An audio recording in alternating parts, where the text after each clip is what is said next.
अर्थव्यवस्था का जो आपका चौथा चैप्टर था हमारी वित्तीय संस्थाएं, इसका हम लोगों ने थ्योरी एक्सप्लेनेशन करने के बाद ऑब्जेक्टिव्स को अच्छी तरह से सॉल्यूशन कर लिया था। ठीक है, तो आज हम लोग बात करने वाले हैं इसके लघु और दीर्घ उत्तरीय प्रश्नों के बारे में, जो आपकी बोर्ड परीक्षा के दृष्टिकोण से बहुत ही ज़्यादा इंपॉर्टेंट है। और इस चैप्टर से आपका मुख्य रूप से जो है ज़्यादातर एक या दो प्रश्न आपका शॉर्ट और लॉन्ग से रहता है बच्चों, हर बार। ठीक है, आप लोगों को पता चल जाएगा जब मैं पढ़ाऊंगा, अभी बनाऊंगा, सारा सॉल्यूशन कराऊंगा। तो यहाँ पर मुख्य रूप से हम लोग शॉर्ट क्वेश्चन और लॉन्ग क्वेश्चन दोनों का सॉल्यूशन करेंगे, और जो आपके बोर्ड परीक्षा के दृष्टिकोण से बहुत ही ज़्यादा इंपॉर्टेंट है उस पर ज़्यादा ध्यान देंगे। जैसे इस प्रश्न को देखिए, ये आपका सहकारिता से आप क्या समझते हैं। ये प्रश्न जो है आपका 2011 में आया है, 14 में आया है, 17 में आया है, 19 में आया है। देखिए लगभग 3 साल के अंतराल पर ये क्वेश्चन आपका आते रहता है, 2-3 साल के अंतराल में। अब 19 में आया है तो 20, 21, 22 में नहीं आया। 100% लिख के ले लीजिए, ये प्रश्न आपका 2023 में आएगा ही आएगा इस चैप्टर से। ठीक है, तो इस तरह से हम लोग दीर्घ उत्तरीय प्रश्न में कौन सा प्रश्न आपका इंपॉर्टेंट है मैं वहां पर भी बताऊंगा। तो आइए आज के सेशन को स्टार्ट करते हैं। और बच्चों पढ़ना उतना ही है जो आपके काम आए। ठीक है, ज़्यादा पढ़ करके, ज़्यादा नोट्स तैयार करके, ज़्यादा कॉपी भर लेने से कोई फायदा नहीं। जितना आपके माइंड में रह सकता है, जितना अपना आप कॉपी एग्जाम में जाकर के कॉपी पर अपना जितना सारा चीज़ थिंकिंग रहता है उसको आप लोग लिख करके आते हैं, उसी के आधार पर मार्क्स मिलता है बच्चों। आपका नोट कॉपी में क्या लिखा हुआ है वो मान्यता नहीं रखता है, आपने एग्जाम परीक्षा में जाकर के क्या लिख करके आए हैं वो मुख्य रूप से आपका मान्य रखता है। ठीक है, तो आइए पहला प्रश्न आपका लघु उत्तरीय प्रश्न में, वित्तीय संस्थान से आप क्या समझते हैं। वित्तीय संस्थान बच्चों ध्यान रखिएगा वैसी संस्था होंगी यहां पर क्या करेगा, लोगों की आवश्यकताओं को पूर्ति करेगा। किस प्रकार की आवश्यकता, तो वित्त से संबंधित आवश्यकता। जैसे किसी आदमी को रुपए की जरूरत है, या किसी आदमी के पास ज्यादा रुपया है, उस रुपया को वो कहीं पर रखने चाहता है, सेफ्टी, तो कहां पर रखेगा, जाएगा बैंक में जमा कर देगा। तो मुख्य रूप से बैंक क्या कहलाएगा, वित्तीय संस्थान कहलाएगा। किसी को लोन लेने की जरूरत है तो वो कहां गया, बैंक गया, कुछ सामान अपना जमा किया, गिरवी रखा, उसके आधार पर उसको लोन प्रदान कर दिया गया। तो यहां पर क्या होती है, वित्तीय आवश्यकताओं की पूर्ति होती है, तो उसको बोलेंगे वित्तीय संस्थान। ऐसी संस्था जो लोगों की आवश्यकताओं को पूर्ति करने के लिए, पूरा करने के लिए साख एवं मुद्रा संबंधित कार्यों का संपादन करती है, ऐसी संस्था को क्या कहते हैं, वित्तीय संस्थान कहते हैं। जैसे उद्योग, व्यापार एवं व्यवसाय के आर्थिक विकास के लिए क्या करती है, वित्तीय संस्थान बहुत ही महत्वपूर्ण भूमिका निभाती है। अब बात करते हैं, अगर प्रश्न ऐसे आ जाए बच्चों कि वित्तीय संस्थान को कितने भागों में बांटा गया है उसके बारे में वर्णन कीजिए। अगर थोड़ा सा लेंदी आ जाए तो आप लोग को लिखना है वित्तीय संस्थान को मुख्य रूप से दो भागों में बांटा गया है, सरकारी वित्तीय संस्थान और आपका अर्ध सरकारी वित्तीय संस्थान। सरकारी वित्तीय संस्थान क्या हो जाएंगे, मुख्य रूप से इसका जो संपादन होगा, इसका जो संपोषण होगा, ये सरकार के द्वारा होगी। सरकार द्वारा स्थापित एवं संपोषित वित्तीय संस्थान को क्या कहते हैं, सरकारी वित्तीय संस्थान कहते हैं। जबकि अर्ध सरकारी में क्या होगा, इसमें मुख्य रूप से आरबीआई के निर्देशानुसार, यानी कि आरबीआई कुछ निर्देश देगा, उसका कुछ दिशा निर्देश होगा, उसके आधार पर, उसके मापदंडों के आधार पर यदि कोई संस्था क्या करती है, लोगों की वित्तीय आवश्यकता को पूर्ति करती है, तो उसको बोलेंगे अर्ध सरकारी वित्तीय संस्था। सरकारी वित्तीय संस्था के अंतर्गत आपका कौन आ जाएंगे, SBI, state bank of India, central bank of India, Punjab national bank, RBI, है ना, ये सारे आ जाएंगे आपका सरकारी वित्तीय संस्थाओं के अंतर्गत। जबकि अर्ध सरकारी वित्तीय संस्था के अंतर्गत क्षेत्रीय ग्रामीण बैंक, बिहार राज्य कोऑपरेटिव बैंक इत्यादि आ जाएंगे अर्ध सरकारी में। ठीक है, यहां तक समझ में आ गया आपको। अगला प्रश्न है, राज्य की वित्तीय संस्थान को कितने भागों में बांटा गया है, संक्षिप्त वर्णन कीजिए। बच्चों मैं जहां पर आपको वीवीआई बताऊंगा उसी प्रश्न को आप लोग को मुख्य रूप से ध्यान देना है। ठीक है, जिस प्रश्न में मैं आपको हल्के, यानी कि जो प्रश्न आपका नहीं आ सकता, जैसे आपका ये दूसरा नंबर का प्रश्न है, ये प्रश्न कभी भी नहीं आएगा। ठीक है, ये ध्यान रखिएगा। बस इसको ऐसे मेंशन कर दिए हैं आप लोग को कुछ नॉलेज आ जाए, जिससे आप लोग का कुछ अगर ऑब्जेक्टिव बने तो ये भी आपका सॉल्यूशन यहाँ से हो जाएगा। इसलिए हम लोगों ने कुछ एक आध एक्स्ट्रा प्रश्न ले लेते हैं, लेकिन मुख्य रूप से ध्यान दीजिएगा, जब मैं बोलूंगा कि इस प्रश्न में ये प्रश्न आपका आना ही आना है तो आप लोग उस प्रश्न को लिख लीजिएगा। ठीक है, तो प्रश्न है, राज्य की वित्तीय संस्थान को कितने भागों में बांटा जाता है, संक्षिप्त वर्णन करना है आपको। तो राज्य की वित्तीय संस्थान जो है बच्चों मुख्य रूप से दो भागों में इसको बांटा गया है, एक आपका गैर संस्थागत और एक आपका संस्थागत। देखिए अगर सीधा सीधा वित्तीय संस्थान के बारे में पूछे तो बोलेगा सरकारी और अर्ध सरकारी, लेकिन राज्य वित्तीय संस्थान के बारे में बोले तो आपको लिखना है दो प्रकार का, एक होता है गैर संस्थागत और एक होता है संस्थागत। अब गैर संस्थागत में क्या आ जाएंगे, तो व्यापारी आ जाएंगे, रिश्तेदार आ जाएंगे, सेठ साहूकार आ जाएंगे, महाजन आ जाएंगे, है ना। ये लोग क्या करते हैं, हम लोग को वित्तीय संस्थान यानी कि वित्तीय जो आपका आवश्यकता होती है उसको पूर्ति करता है, यानी कि कम समय के लिए। मुख्य रूप से ग्रामीणों को सहज ऋण सुविधा गांव के कौन, महाजन, सेठ साहूकार इत्यादि लोगों द्वारा उत्पादन एवं उपयोगी संबंधी सभी कार्यों के लिए ऋण पर उपलब्ध कराते हैं। ऋण देने का आधार व्यक्ति से उनका जमीन, जेवरात जेवर जेवरात तथा अन्य कीमती सामानों को गिरवी रखा जाता है। यानी कि किसी आदमी को ऋण की आवश्यकता है तो उसके कुछ सामानों को अपने पास रख लेता है, सोना हो, चांदी हो या कोई अन्य कीमती सामान हो, उसको अपने पास रख लेता है, गिरवी रख देता है। जब तक वो ये रुपया नहीं लौटाता है ब्याज समेत, तब तक वो सामान उसी के पास रहता है। ठीक है, ये आ जाता है गैर संस्थागत के अंतर्गत। दूसरा है आपका संस्थागत वित्तीय संस्थान। तो संस्थागत, इसके अंतर्गत साख या ऋण उपलब्ध कराया जाता है, जो मुख्यतः सरकार के द्वारा देखरेख में इसकी सारी प्रक्रिया क्या होती है, पूर्ण होती है। इसके मुख्य इस प्रकार है, जैसे आपका इसमें सहकारी बैंक, प्राथमिक सहकारी बैंक, व्यावसायिक बैंक, ये सारे आ जाते हैं संस्थागत के अंतर्गत। ठीक है, अगला प्रश्न है, किसानों को साख अथवा ऋण की आवश्यकता क्यों होती है?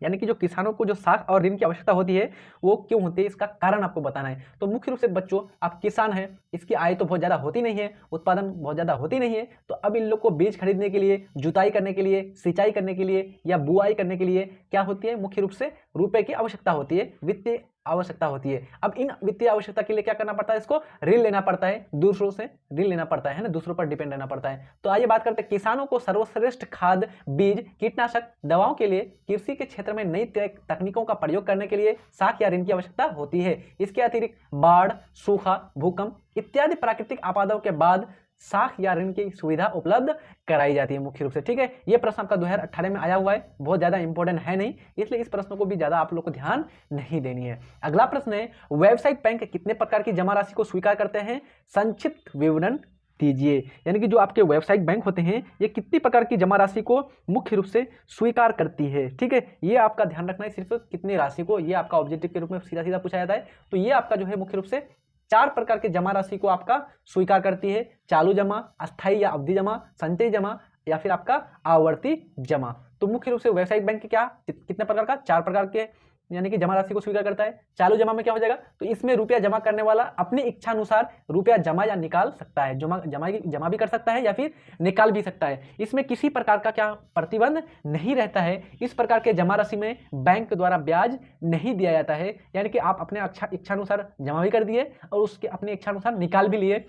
इसमें आपको बैंक जो है ऋण प्रदान यानी कि ब्याज प्रदान नहीं करेगा। दूसरा है आपका अस्थायी जमा। अस्थायी जमा में क्या होगा, इस प्रकार के खाते में निश्चित अवधि, एक फिक्स टाइम के लिए रुपया जमा किया जाएगा और उस निश्चित अवधि के अंदर साधारणतः ये रकम जो है, जो आपने जमा किया है उसको निकाल नहीं सकते हैं और इसमें बैंक क्या करेगा, आपको ब्याज भी प्रदान करेगा, ऊंचे दर पर ब्याज प्रदान करेगा। ठीक है, तीसरा आपका संचयी जमा। इस प्रकार के खातों में रुपया जमा करने वाला जब चाहे रुपया जमा कर सकता है, किंतु रुपया निकालने का अधिकार सीमित रहता है, यानी कि एक फिक्स अमाउंट में ही आप रुपया निकाल सकते हैं। और चौथा है आपका आवर्ती जमा। इस प्रकार के खाते में बैंक अपने ग्राहकों में से एक निश्चित रकम एक निश्चित अवधि के लिए लेता है, इसके बाद एक निश्चित रकम अवधि पर ब्याज सहित देता है, यानी कि एक निश्चित टाइम के लिए आपको रुपया जमा करना है और उसके बाद जितना आपने रुपया जमा किया था वो तो आपको देगा ही, उसमें आपको ब्याज भी देगा शायद। ठीक है, ये सारा चीज हो गया। तो ये प्रश्न आपका प्रश्न आने का चांस नहीं है उतना, लेकिन अगर आएगा तो दीर्घ उत्तर प्रश्न के अंतर्गत आ सकता है। ठीक है, ये प्रश्न थोड़ा सा लेंदी है।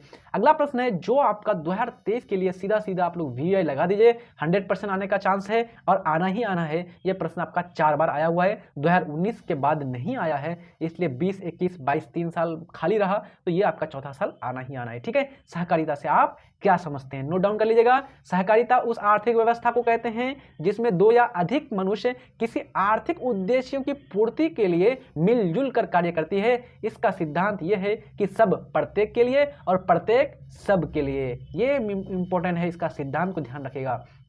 तो यहां पर क्या होता है, 2 या 2 से अधिक अपने आर्थिक उद्देश्य की पूर्ति करने के लिए ये क्या करेंगे, मिलजुल कर कार्य करेगा, तो इसको बोलेंगे हम लोग सहकारिता।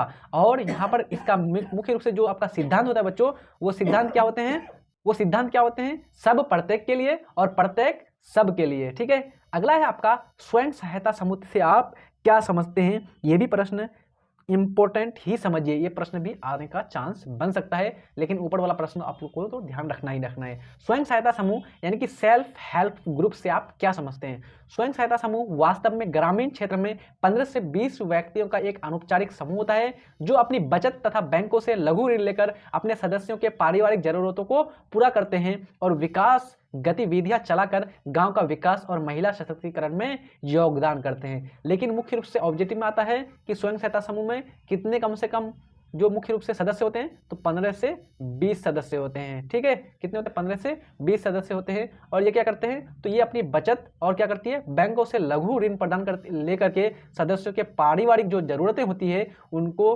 पूरा करते हैं। ठीक है, अगला प्रश्न है, भारत में सहकारिता की शुरुआत किस प्रकार से हुई? संक्षिप्त वर्णन करें। यानी कि आपको बताना है भारत में सहकारिता की शुरुआत यानी कि सहकारिता का जो विकास हुआ वो कैसे हुआ। सन 1904 ईस्वी में सहकारिता साख की समिति की स्थापना की गई। 1912 ईस्वी में इस समिति में सुधार कर नया अधिनियम बनाया गया। नए अधिनियम में ऋण के अलावा प्राथमिक समितियों की देखभाल के लिए केंद्रीय संगठनों की स्थापना की गई, यानी कि सेंट्रल ऑर्गेनाइजेशन की स्थापना की गई। लेकिन 1935 ईस्वी में हमारे देश भारत में आरबीआई की स्थापना हुई। 1 अप्रैल कब? 1 अप्रैल 1935। ध्यान रखिएगा, जो आपका रिजर्व बैंक ऑफ इंडिया है इसकी स्थापना 1 अप्रैल 1935 ईस्वी में की गई। इसके अंतर्गत कृषि साख विभाग का संगठन किया गया, जिसका कार्य कृषि विकास के लिए आर्थिक सहायता प्रदान करना था। ठीक है, चलिए अगला प्रश्न लेते हैं, सूक्ष्म वित्तीय योजना को परिभाषित कीजिए। ये प्रश्न 100% नहीं आने वाला, क्योंकि ये प्रश्न आपका 2022 में आ गया है, पिछला साल ही यानी इसी बार आया है, तो और आपका ये प्रश्न आपका 2023 में नहीं आने वाला है। ठीक है, तो फिर भी देख लेते हैं सूक्ष्म वित्तीय योजना क्या होती है। गरीब जरूरतमंद लोगों को स्वयं सेवी संस्था के माध्यम से कम ब्याज पर ऋण प्रदान करने वाली संस्था को सूक्ष्म वित्तीय संस्था कहते हैं। यानी कि जो गरीब वर्ग के लोग रहते हैं, गरीब तबके के लोग रहते हैं, ये इसको ऋण प्रदान करना, इसको साख प्रदान करने के लिए क्या होती है बच्चों? मुख्य रूप से जो स्वयंसेवी जो संस्थाएं होती है वो कम ब्याज पर, बहुत ही कम ब्याज पर इसको ऋण प्रदान करती है। तो इसी को बोलते हैं सूक्ष्म वित्तीय संस्थाएं, जो बहुत ही कम समय के लिए दिया जाता है, यानी अल्पकालीन ऋण। तथा सूक्ष्म वित्तीय योजना के द्वारा गांव, कस्बा और जिला में गरीब परिवारों को स्वयं सहायता समूह से जोड़कर ऋण मुहैया कराता है। इससे छोटे पैमाने पर साख अथवा ऋण की सुविधा प्रदान होती है। यानी कि जो छोटे स्तर पर, छोटे पैमाने पर ऋण अथवा साख की जो सुविधा है ये प्रदान की जाती है। ये प्रश्न आपका 2022 में आया हुआ है। ठीक है, चलिए अगला प्रश्न है, अब हम लोग बात करते हैं दीर्घ उत्तरीय प्रश्न। लेकिन इससे पहले मैं बता दूं कि इसमें से जितने हम लोगों ने 8 प्रश्न सॉल्यूशन किए, यहां से आपका कौन सा लघु उत्तरीय प्रश्न आपका आने का चांस बन सकता है। ठीक है, तो सबसे पहला आप लोग वित्तीय संस्थान किसे कहते हैं इसको अच्छी तरह से देख लीजिएगा। ठीक है, उसके बाद इसमें आपका अगला जो प्रश्न पूछने का चांस है वो है आपका मुख्य रूप से सहकारिता।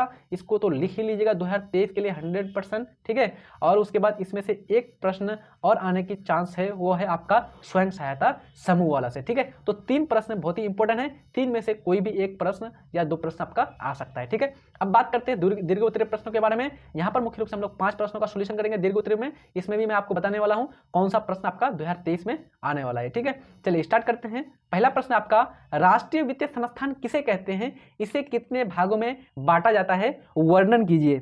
ठीक है, यानी कि आपको बात कर रहा है आपका राष्ट्रीय स्तर पर राष्ट्रीय जो वित्तीय संस्थान होते हैं ये किसे कहते हैं, यानी इससे आप क्या समझते हैं और इसको कितने भागों में बांटा गया है, इसका वर्णन भी करना है।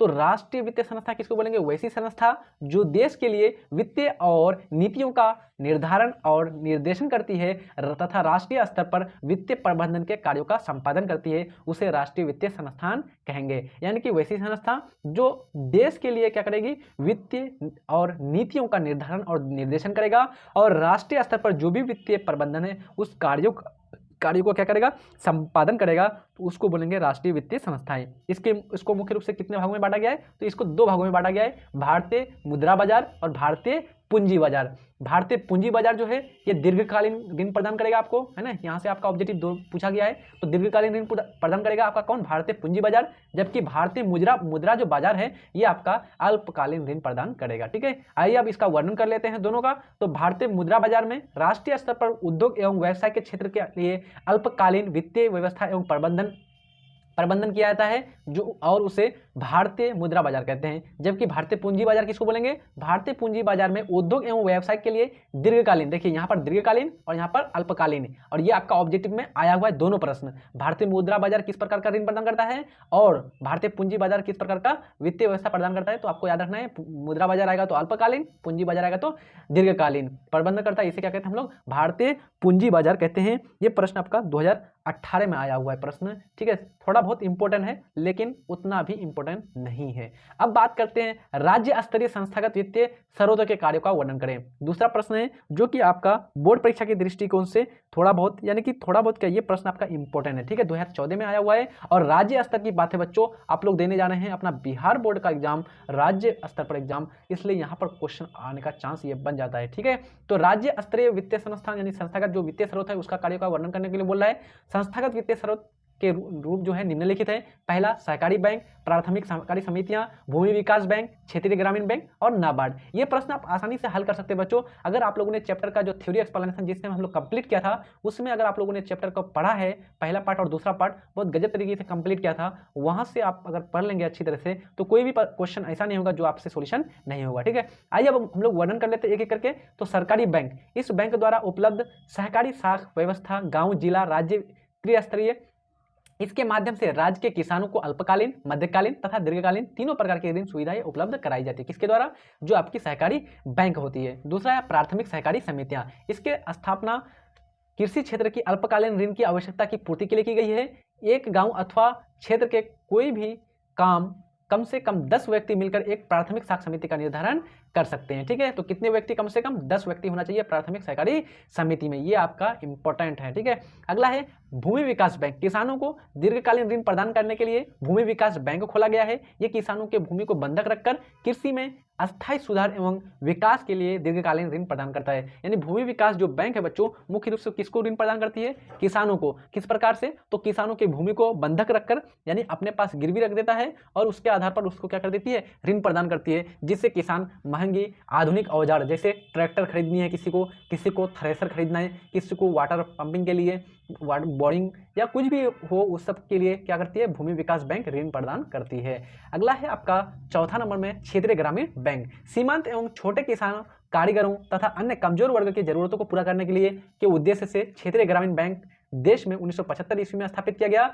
इसी वर्ष इसकी स्थापना बिहार में की गई थी। क्षेत्रीय ग्रामीण बैंकों की स्थापना 2 अक्टूबर, याद रखिएगा 2 अक्टूबर जब गांधी जी का जन्मदिन, गांधी जयंती मनाई जाती है, तो 2 अक्टूबर 1975 ईस्वी को क्षेत्रीय ग्रामीण बैंक की स्थापना की गई थी और इसी वर्ष बिहार में भी इसकी स्थापना कर दी गई थी। लास्ट में है आपका नाबार्ड, ये कृषि एवं ग्रामीण विकास के लिए सरकारी संस्थाओं, व्यावसायिक बैंकों तथा क्षेत्रीय ग्रामीण बैंकों को वित्तीय सुविधा प्रदान करती है, जो पुनः किसानों को यह सुविधा प्रदान की जाती है। इनकी नाबार्ड क्या करती है? नाबार्ड मुख्य रूप से जो ग्रामीण विकास बैंक है, जो सरकारी संस्थाएं हैं, जो आपका व्यावसायिक बैंक है या आपका क्षेत्रीय ग्रामीण बैंक है, उनको ये आपका क्या करता है? वित्तीय सुविधा प्रदान करता है। और फिर वो सारी संस्थाएं जो किसान जो लोग होते हैं गांव के, उनको क्या करती है? ऋण प्रदान करती है, साख प्रदान करती है, ठीक है। तीसरा प्रश्न है आपका व्यावसायिक बैंक के प्रमुख कार्यों की विवेचना करें, यानी कि आपको व्यावसायिक जो बैंक है इनके प्रमुख कार्य क्या क्या होते हैं, इनकी विवेचना करना है। और इस प्रश्न को आप लोग 2023 के लिए दीर्घ उत्तर प्रश्न में लिख लीजिए। इंपॉर्टेंट है, बहुत ही इंपॉर्टेंट है। ये प्रश्न जो है आपका 5 बार आया हुआ है। कितना बार? 5 बार आया है। 2021 में आया हुआ है, 11 में आया हुआ है, 13 में आया हुआ है, 15 में आया हुआ है, 19 में आया हुआ है। यानी कि आपका 11, 13, 15, 19, 21 हर एक साल के बाद आ रहा है ना। तो मुख्य रूप से 22 में नहीं आया है, तो 100% ये आपका प्रश्न 2023 में आना ही आना है, ठीक है। व्यावसायिक बैंकों के प्रमुख कार्यों की विवेचना करें तो हम लोग किस तरह से लिखेंगे? व्यावसायिक बैंक के प्रमुख कार्य निम्नलिखित है। पहला कार्य जमा राशि को स्वीकार करना, दूसरा ऋण प्रदान करना, तीसरा सामान्य उपयोगिता संबंधी कार्य और चौथा में आपका एजेंसी संबंधी कार्य। तो मुख्य रूप से पहले एक एक करके वर्णन करते हैं हम लोग, क्योंकि दीर्घ उत्तरीय प्रश्न है तो आप लोग को वर्णन करना ही पड़ेगा। जमा राशि को स्वीकार करना, व्यवसायिक बैंकों का सबसे महत्वपूर्ण कार्य, यानी जो सबसे पहला कार्य हो वो आपका ग्राहकों से जमा के रूप में मुद्रा प्राप्त करना, यानी जमा राशि को स्वीकार करना। इसके आधार पर कर्ज देकर वह अपने लाभ का एक प्रमुख भाग क्या करती है? प्राप्त करता है। यानी कि जो लाभ का प्रमुख जो भाग है वो कहां से प्राप्त करता है? जमा राशि को स्वीकार करके। दूसरा इसका मुख्य कार्य है ऋण प्रदान करना, यानी कि लोन प्रदान करना। व्यावसायिक बैंकों का दूसरा महत्वपूर्ण कार्य लोगों को ऋण प्रदान करना है। लोगों को ऋण प्रदान करना, बैंकों के पास जो रुपया जमा रहता है, जमा के रूप में आता है, उसमें से निश्चित राशि रखकर बाकी रुपए बैंकों द्वारा दूसरे व्यक्ति को उधार दे दिया जाता है। सामान्य उपयोगिता संबंधी कार्य में क्या हो जाएंगे? तो व्यावसायिक बैंक अन्य बहुत से कार्यों को भी संपन्न करते हैं, जैसे यात्री चेक, लॉकर की सुविधा।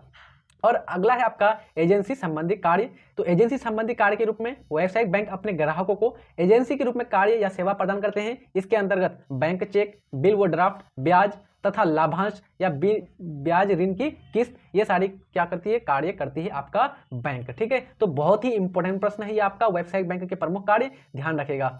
अब बात करते हैं चौथा प्रश्न का, सहकारिता के मूल तत्व क्या है, राज्य के विकास में इसकी भूमिका का वर्णन कीजिए। आपको क्वेश्चन ये आपका जो है 3 बार आया हुआ है, लेकिन 2022 में ये प्रश्न ऑलरेडी आया हुआ है, तो ये प्रश्न अब दोबारा नहीं आने वाला, 2-3 साल के बाद आएगा, इसलिए इस साल आप लोग को टेंशन नहीं लेना इस प्रश्न से, लेकिन बस ऐसे ही आप लोग देखते चलिए। तो सहकारिता के मूल तत्व के बारे में पूछ रहा है और राज्य के विकास में इसकी भूमिका क्या है, इसका वर्णन करने बोल रहा है। ठीक है, तो सहकारिता के मूलभूत तत्व निम्नलिखित है।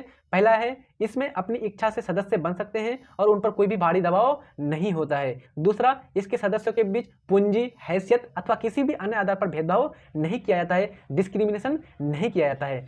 ये केवल आर्थिक लाभ कमाने के लिए नहीं, बल्कि नैतिक तथा सामाजिक पहलू से भी सदस्यों के हित लाभ के कार्य किए जाते हैं। यानी सिर्फ और सिर्फ आर्थिक लाभ नहीं, बल्कि नैतिक और सामाजिक जो पहलू होती है, घरेलू जो हिंसाएं होती है, उस पर भी कार्य करती है।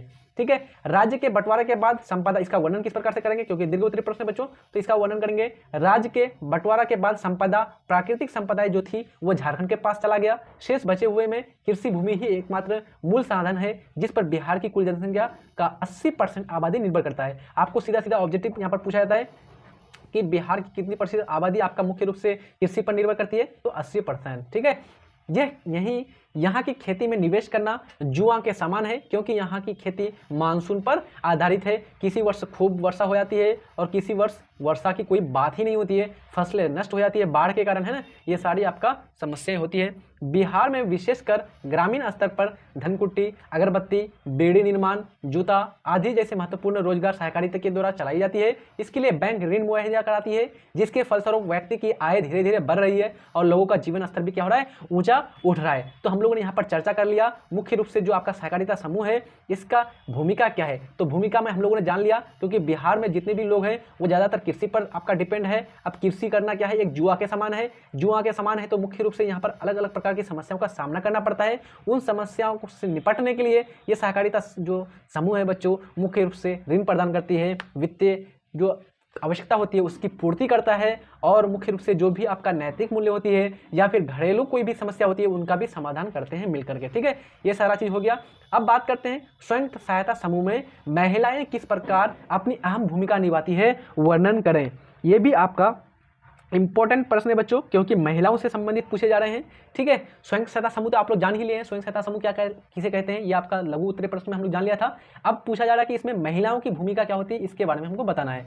तो सबसे पहले जानते हैं हम लोग स्वयं सहायता समूह में कितने सदस्य होते हैं, 15 से 20 सदस्य होते हैं, जो नियमित रूप से मिलते हैं और बचत करते हैं। यह परिवारों की बचत करने की क्षमता पर निर्भर करता है, जैसे कोई 25 रुपये से लेकर 100 रुपये या अधिक हो सकता है। अगर समूह नियमित रूप से बचत करता है तो समूह बैंक से ऋण के योग्य हो जाता है। इसका मकसद सदस्यों के लिए स्वरोजगार के अवसरों का सृजन करना, इस ऋण को लौटाने की जिम्मेदारी सबको होती है।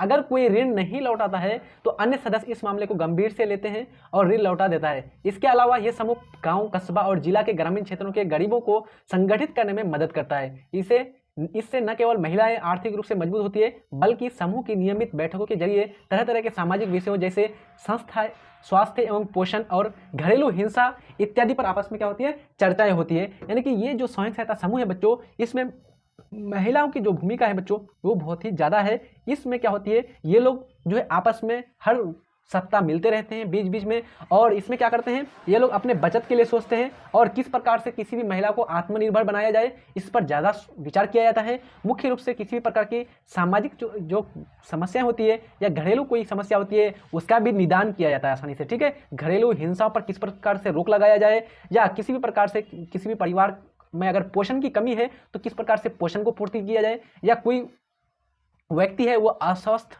यानी कि आपका ये फील करता है, महसूस करता है अस्वस्थ, तो उसको हॉस्पिटल ले जाकर के स्वास्थ्य सेवाएं उपलब्ध कराई जाती है। ये सारे कार्य किए जाते हैं स्वयं सहायता समूह के द्वारा, और इसमें मुख्य रूप से महिलाओं की भूमिका बहुत ही अहम रहती है। ठीक है, तो हम लोगों ने दीर्घ उत्तरीय प्रश्न में 5 प्रश्नों को मुख्य रूप से ध्यान दे दिया।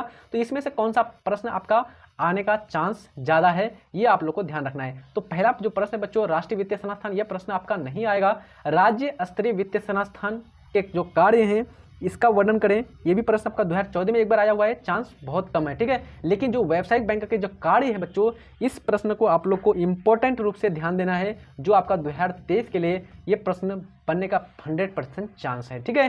चलिए 2 प्रश्न हम लोगों ने, एक प्रश्न लघु उत्तरीय में मैंने आपको बताया था जो आपका 100% आना ही आना है, और ये आपका दीर्घ उत्तरीय में हो गया। तो आप लोग अच्छी तरह से पढ़ाई करते रहिएगा, और जो है अच्छी तरह से सारा सिलेबस को यहाँ पर इस चैनल में हम लोग कंप्लीट करेंगे। अगर आपका कोई भाई बंधु जो है आपका 9th स्टैंडर्ड में है तो उनको भी ये चैनल शेयर कर दीजिएगा, क्योंकि सारा चीज़ उसका भी यहाँ पर कंप्लीट कराने वाले हैं, और कोई भी सब्जेक्ट 10th क्लास का ऐसा नहीं है जो यहाँ पर आपका छोड़ा जाएगा, ठीक है। तो अच्छी तरह से पढ़ाई करते रहिए, मिलते हैं नेक्स्ट वीडियो में, तब तक के लिए जय हिंद।